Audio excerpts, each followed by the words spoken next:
Assalamualaikum warahmatullahi wabarakatuh. Kembali lagi di channel Ngajar Digital. Pada pembahasan materi hari ini, kita melanjutkan untuk modul orientasi dasar TJKT kelas 10 fase E, di mana materinya kita akan membahas tentang jenis media transmisi fisik pada jaringan. Mari kita langsung saja untuk menyimak materinya. Mengenal media transmisi. Media transmisi berfungsi sebagai sarana yang mengalirkan data, baik itu melalui jalur fisik seperti kabel maupun melalui gelombang nirkabel di udara. Media transmisi merupakan salah satu komponen krusial dalam setiap sistem jaringan komputer. Tanpa keberadaan media transmisi, data atau informasi tidak akan dapat berpindah dari satu perangkat ke perangkat lain dan menjadikan komunikasi digital menjadi mustahil. Kemudian, pentingnya untuk dipahami bahwa media transmisi ini adalah lapisan fundamental yang mendukung seluruh fungsionalitas jaringan, meskipun seringkali tidak terlihat atau tidak menjadi fokus utama perbincangan. Keberadaannya sangat mendasar. Kinerja secara langsung membatasi seberapa baik sebuah jaringan dapat beroperasi. Jika media transmisi yang digunakan lambat atau rentan terhadap gangguan, bahkan perangkat jaringan tercanggih sekalipun tidak akan mampu mengkompensasi keterbatasan tersebut. Selanjutnya, kategori utama media transmisi. Secara garis besar, media transmisi dalam jaringan komputer dapat dikelompokkan menjadi dua kategori utama, berdasarkan metode pengiriman data yang digunakan. Ada gate media atau media terpandu. Kategori ini merujuk pada media transmisi yang menggunakan jalur fisik untuk memandu gelombang data dari satu titik ke titik lainnya. Jalur fisik ini biasanya berupa kabel yang secara kasat mata mengarahkan sinyal menuju tujuannya. Jenis media ini umumnya menawarkan stabilitas dan kecepatan tinggi, menjadikannya pilihan utama untuk banyak aplikasi jaringan lokal atau LAN maupun jarak menengah hingga jauh. Media yang kedua adalah unguided media. Berbeda dengan media terpandu, kategori ini mengirimkan data melalui gelombang elektromagnetik atau cahaya tanpa memerlukan jalur fisik.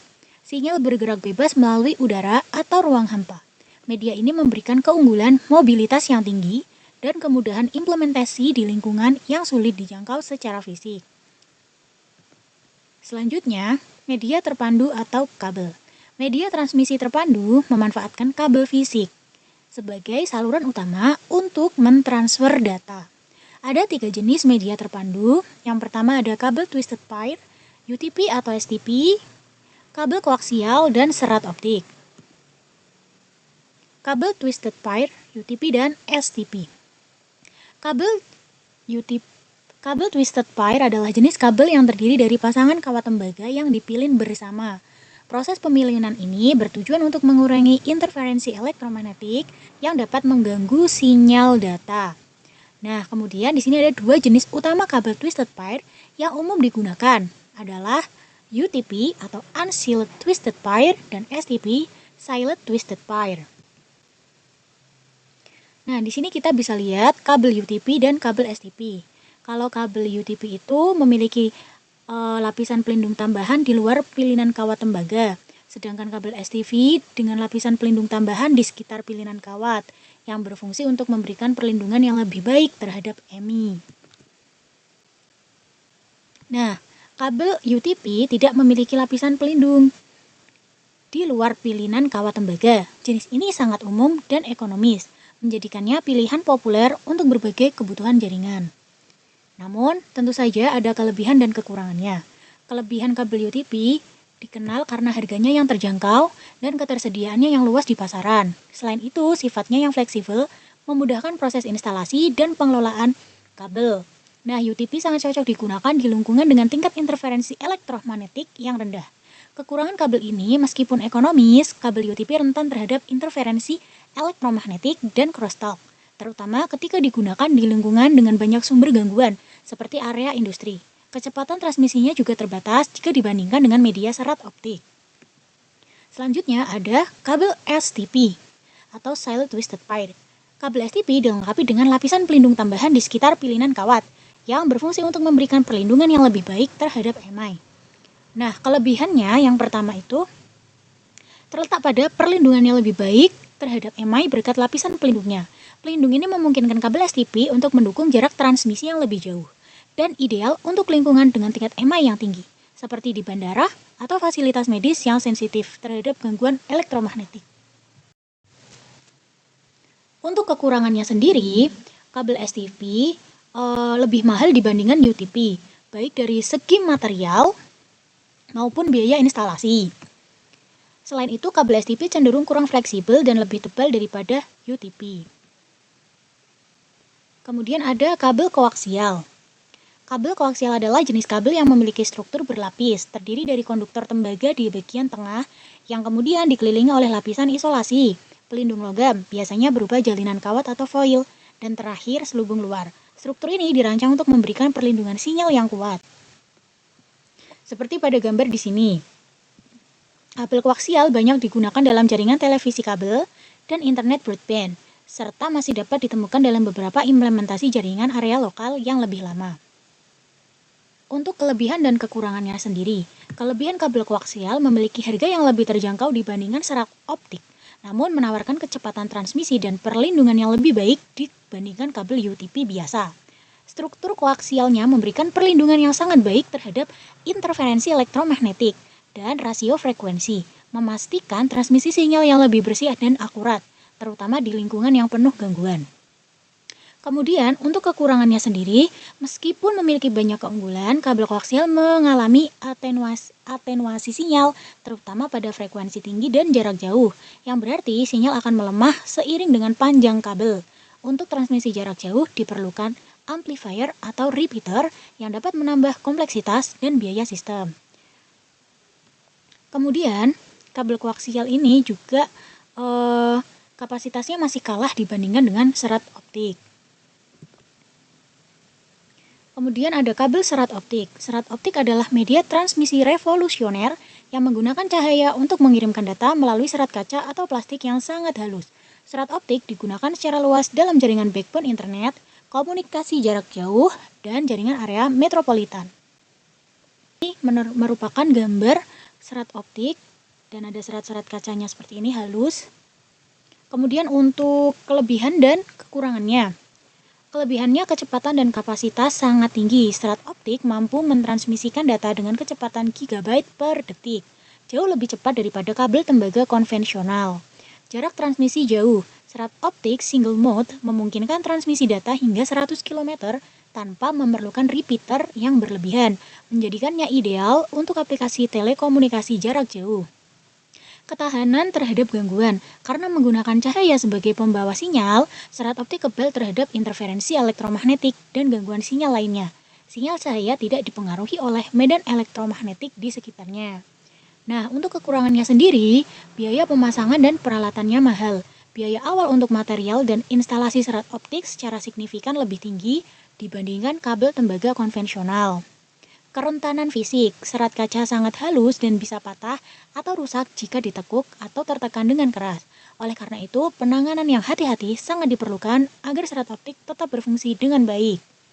Memerlukan keahlian khusus, proses instalasi dan perawatan serat optik jauh lebih rumit, memerlukan teknisi yang berpengetahuan luas dan ketelitian tinggi dalam penyambungan dan pemasangan konektor.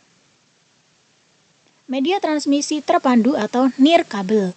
Media transmisi tidak terpandu atau nirkabel mengirimkan data melalui gelombang elektromagnetik atau cahaya tanpa memerlukan koneksi kabel fisik. Keunggulan utamanya adalah mobilitas tinggi dan kemudahan penerapan di lingkungan yang sulit diakses secara fisik. Pertama ada gelombang radio. Gelombang radio adalah media transmisi yang menggunakan gelombang elektromagnetik untuk mengirimkan data melalui udara. Jenis gelombang ini sangat fleksibel dan banyak digunakan dalam berbagai aplikasi modern. Contoh penerapannya meliputi Wi-Fi, Bluetooth, komunikasi radio, ponsel, televisi, dan radar. Kelebihannya, gelombang radio dapat mengirimkan isyarat dari posisi sembarang atau tidak harus lurus dan memungkinkan komunikasi dalam keadaan bergerak. Media ini memiliki daerah kerja yang luas dan biaya pemasangan secara umum relatif murah.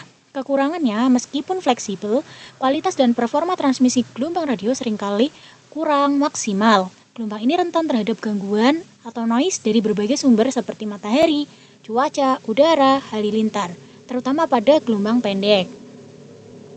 Selanjutnya ada gelombang mikro. Gelombang mikro merupakan Media transmisi yang menggunakan gelombang elektromagnetik pada frekuensi tinggi untuk mengirimkan data melalui udara.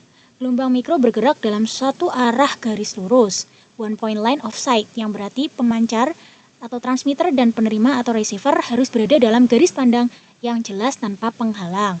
Contoh dan aplikasinya dalam komunikasi, gelombang mikro digunakan untuk microwave link dan komunikasi satelit. Kelebihannya, perambatan sinyal gelombang mikro relatif cepat, biaya implementasi dan instalasinya cukup efisien.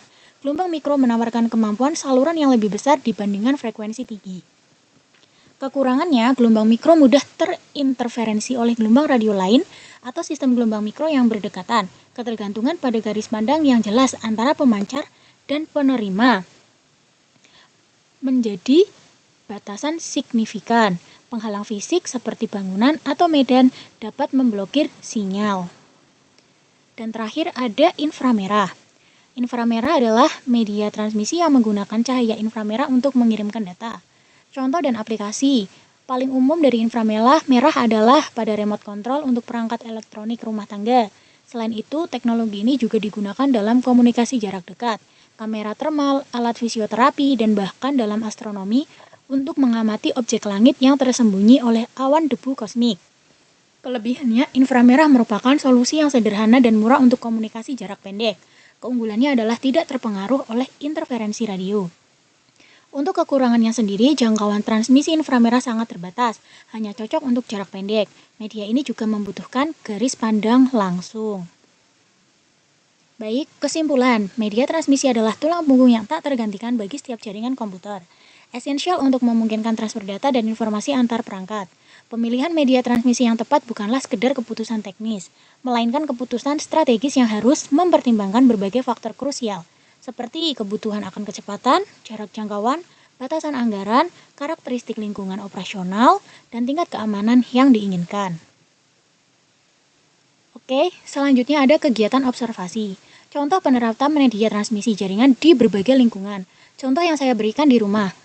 Kabel UTP umumnya digunakan untuk menghubungkan komputer ke router dalam jaringan LAN kabel, menyediakan koneksi yang stabil dan cepat untuk perangkat stasioner.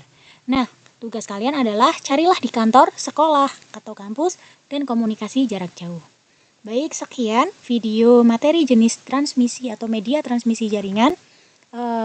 Semoga bermanfaat. Terima kasih. Wassalamualaikum warahmatullahi wabarakatuh.